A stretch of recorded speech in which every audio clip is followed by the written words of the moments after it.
first of all, Tracy, if I just asked you the reaction to the sentencing this morning when you first heard. A great sense of relief. Yeah. I mean, it was a very quick verdict. I texted the lawyer at about 10 to 6 this morning, and they hadn't gone into the court yet, and 2 seconds later he'd called and they'd come to a decision. So, I mean, short of my son, which would have been the most fantastic news of him being acquitted and walking out of the courtroom today, he got the minimum sentence. So we are very, very happy with that news. And Phil, what was your worst fears? What did you... When this whole incident started, we was looking at 25 years. We was hearing things like the death penalty. To get 4 years, it's good. It means 4 years we can work with. 4 years we can get clemency, and hopefully we'll have him back very, very soon. And your son's reaction, you spoke to him this morning? Yes, I did. He called whilst we were in the studios, and I think he's shocked but immensely relieved and very, very happy. And it must have been such a relief to hear his voice. Of course.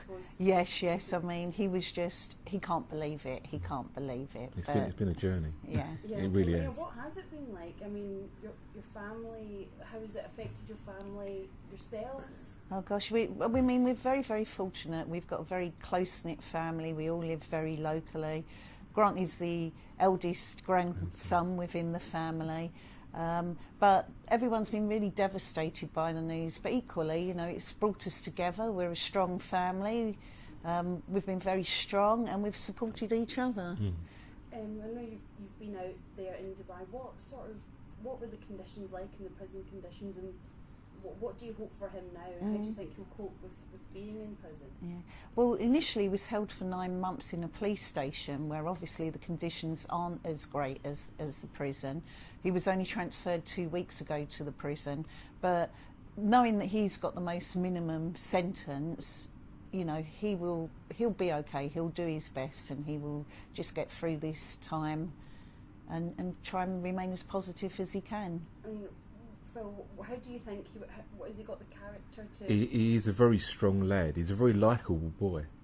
You know, anyone who's met Grant, you know, we're a father and son outfit. I run a little plumbing firm, and the customers are looking for him, the neighbours looking for him, his friends. He's a popular boy.